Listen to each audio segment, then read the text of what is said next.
Salut à toi et bienvenue dans cette nouvelle vidéo. Aujourd'hui, je vais vous montrer les 4 étapes bien précises pour acheter un immeuble rentable au Canada sans argent. Je répète bien, sans argent. Alors, reste bien jusqu'à la fin de la vidéo. Salut à toi, une fois de plus et bienvenue dans cette nouvelle vidéo. Si c'est la première fois que tu découvres ma chaîne YouTube, sache que je m'appelle Arthur et sur cette chaîne, je parle d'éducation financière dans le contexte canadien, je parle d'investissement immobilier et je parle des réalités de la vie au Canada. Si ce sont les thématiques qui t'intéressent, abonne-toi et partage la vidéo. Avant d'aller plus loin, j'ai deux annonces importantes à vous faire. La première annonce, c'est le e-book que j'ai préparé pour toi gratuitement dans lequel je te partage des stratégies sur comment débuter l'investissement immobilier au Canada lorsque vous n'avez pas d'argent et lorsque vous n'avez pas un bon crédit score. Le lien est en dessous de la vidéo.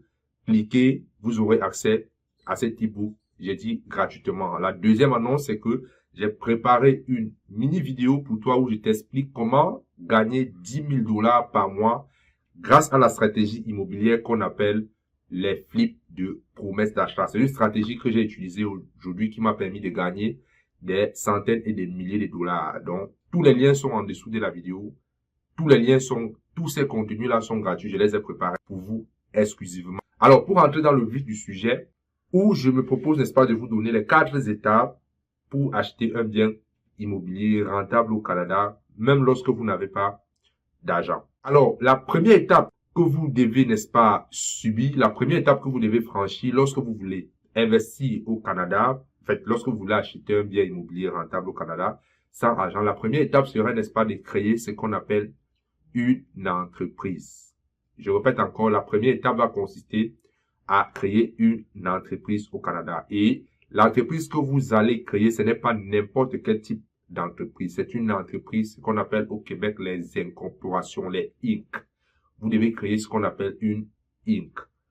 Pourquoi est-ce que vous devez créer une Inc? Je vais vous expliquer dans la suite. Mais la Inc. a pour avantage qu'elle, dans un premier temps, elle va protéger vos actifs personnels. Elle va protéger vos biens personnels. Qu'est-ce que ça veut dire? Ça veut dire que tous les biens que vous avez à votre nom propre et tous les biens que vous aurez dans l'entreprise, notamment l'immobilier que vous allez acquérir, seront deux choses distinctes. Ça veut dire que si en immobilier vous faites une erreur et que par exemple la justice veut saisir vos biens, la justice ne pourra pas saisir votre maison qui est à votre nom personnel.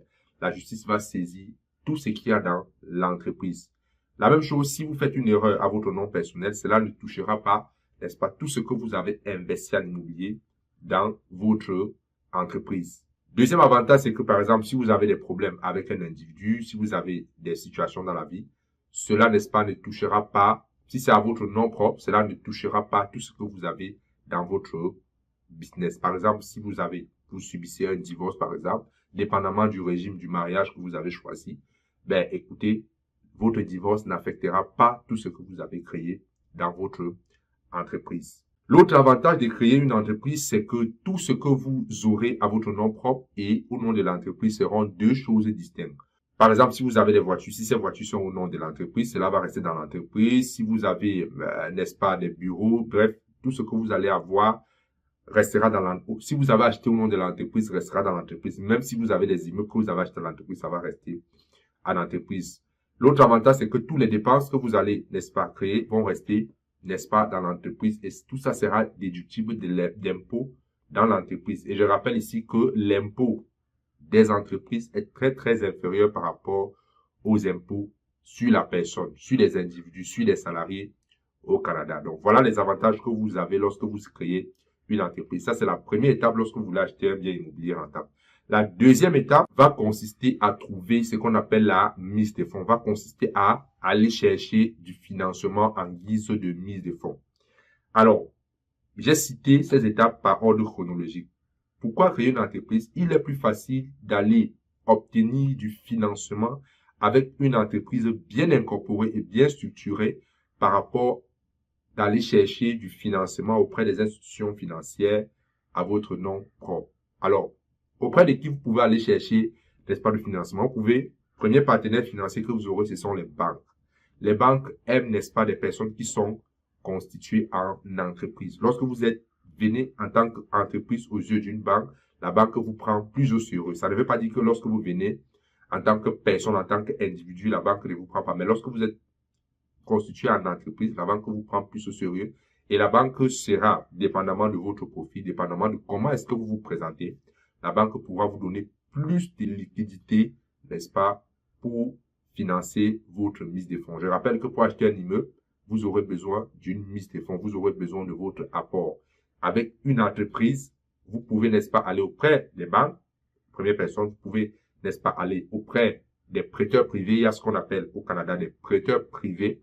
Je ferai une autre vidéo pour expliquer ce que c'est qu'un prêteur privé. Et une autre affaire aussi, lorsque vous avez une entreprise dans le processus d'acquisition des biens immobiliers rentables, c'est que vous pouvez facilement également aller chercher la mise de fonds auprès des partenaires, auprès, n'est-ce pas, de ce qu'on appelle des investisseurs passifs. Je prends un exemple. Vous avez par exemple un projet immobilier, vous avez besoin de la mise de fonds. Vous avez peut-être un ami, une connaissance qui est médecin, qui touche beaucoup d'argent. Ben, si vous venez avec le projet dans une entreprise bien structurée, avec tous les tests légaux, ben, ce sera beaucoup plus fiable pour la personne d'investir dans cette entreprise parce que l'entreprise a garanti. Je rappelle ici que lorsque vous êtes constitué en entreprise, vous dégagez, n'est-ce pas, une image plus sérieuse. Bien évidemment, votre première entreprise, c'est d'abord vous. Donc, vous devez être sérieux lorsque vous entrez dans ce monde-là. Donc, une fois que vous êtes allé chercher la mise de fonds avec votre entreprise, la troisième étape consistera à trouver des biens immobiliers rentables. Des biens immobiliers rentables. Alors, lorsque je parle de rentabilité ici, vous devez retenir que, et ça c'est l'une des parties les plus importantes. Lorsqu'on parle d'un bien immobilier rentable, cela peut, n'est-ce pas, être un bien immobilier que vous achetez le jour où il n'est pas rentable, mais lorsque vous avez des connaissances immobilières, vous pouvez, n'est-ce pas, dans un avenir plus ou moins, peut-être 6 mois, 1 an, dépendamment de la stratégie que vous allez mettre en place, vous pouvez mettre ce temps-là pour, n'est-ce pas, transformer ce bien qui n'est pas rentable en bien rentable. D'ailleurs, j'ai fait une plateforme sur laquelle vous pouvez avoir accès à toutes mes formations où je partage cette stratégie là-dedans, les différentes stratégies pour rendre un bien immobilier non rentable à un bien immobilier rentable. C'est une plateforme que j'ai créée, j'ai mis l'ensemble de mes coûts à l'intérieur. Vous pouvez avoir accès uniquement pour 47 $ par mois. Dans cette plateforme, je fais une parenthèse, il y a des coûts d'éducation financière, il y a les coûts sur les crédits, le coût sur les marques de crédit, comment acheter un terrain au Canada, bref. Cliquez sur le lien en dessous, la plateforme liée à la communauté, vous aurez accès, n'est-ce pas, à tout le contenu. Ça coûte 47 $ par mois. Vous devez trouver des biens rentables. Comment est-ce qu'on trouve des biens rentables? Pour trouver des biens rentables, vous devez aller chercher des propriétés hors marché. OK? Vous devez chercher des propriétés hors marché. Qu'est-ce qu'on appelle propriété hors marché? Les propriétés hors marché ou des immeubles hors marché, ce sont des immeubles qui ne sont pas affichés sur Internet. Ce sont des immeubles qui ne sont pas publics. Ce sont des immeubles dont peu de personnes ou peut-être presque pas de personnes ont accès. J'ai acheté mes propriétés, je les ai achetées de cette façon. C'est-à-dire, c'était des immeubles qui n'étaient pas listés sur Internet. C'était des immeubles qui n'étaient pas dans les mains des agents immobiliers.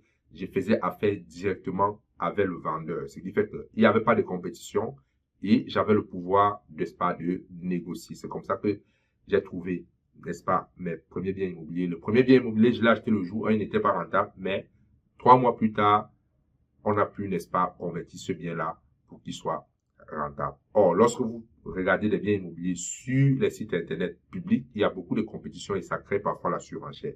Donc, la troisième étape va consister, n'est-ce pas, à trouver un bien immobilier à travers, n'est-ce pas, de trouver bien immobilier hors marché.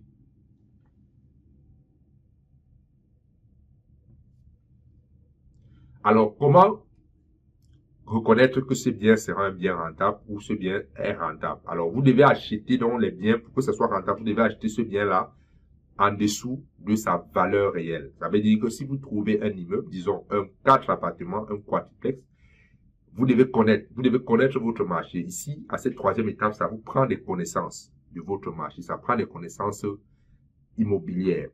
Vous devez, n'est-ce pas, vous arranger à acheter en dessous de la valeur. Par exemple, si un immeuble, par exemple, un quadruplex, comme je le disais, coûte 300 000, vous devez être capable, n'est-ce pas, de l'acheter à 200 000, 220 000, 230 000. Là, vous avez trouvé un deal parce que directement à l'entrée, vous faites un profit à l'achat et lorsque vous achetez en dessous de la valeur, vos versements hypothécaires seront, n'est-ce pas, bas Et, n'est-ce pas, si vous faites bien vos calculs, vous allez, n'est-ce pas, rentabiliser ce bien-là le premier jour ou dans un avenir. La quatrième étape maintenant va consister à avoir votre stratégie de sortie. C'est quoi votre stratégie de sortie avec cet immeuble?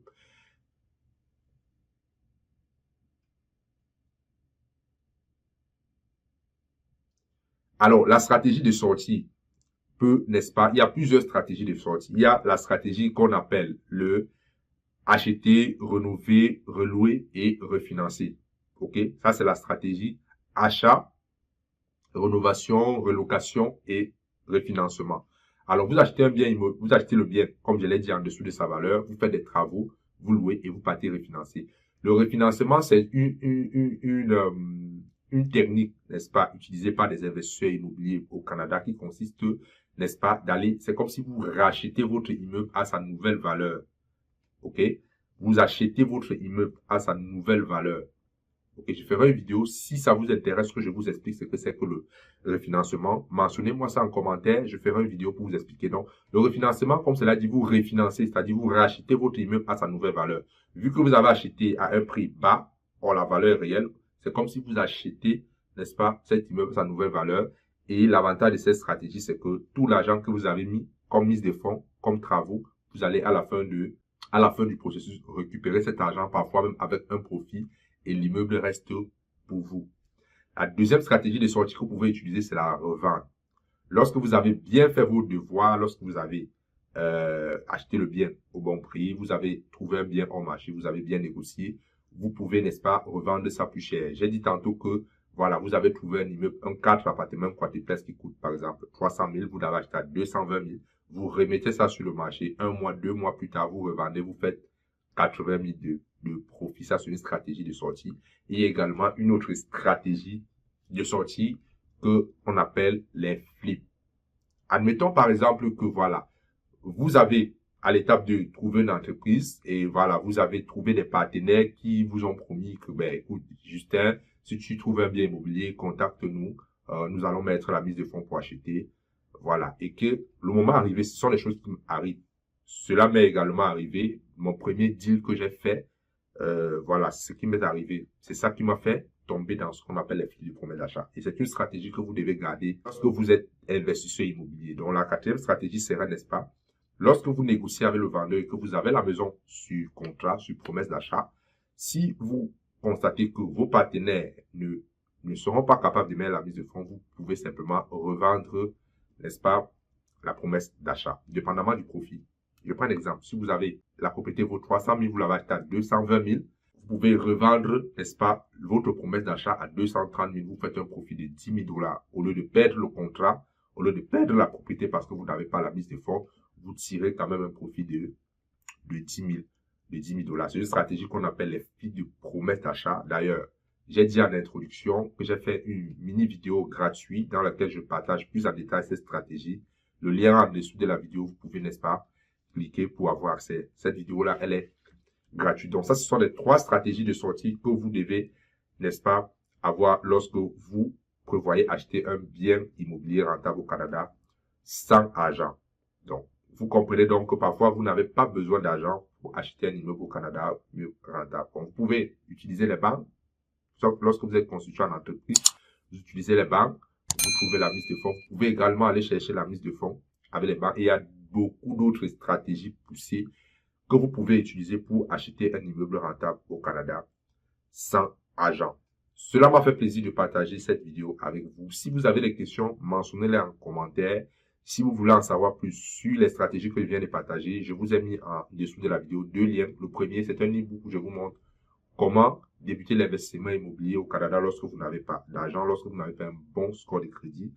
Ou alors le deuxième lien où vous allez, n'est-ce pas, avoir une vidéo gratuite dans laquelle je vous partage les stratégies pour investir en immobilier, pour gagner 10 000 $ en immobilier avec la stratégie immobilière qu'on appelle les flips de promesse d'achat. J'espère que vous avez aimé la vidéo. Partagez-la, abonnez-vous et on se retrouve la semaine prochaine pour une nouvelle vidéo.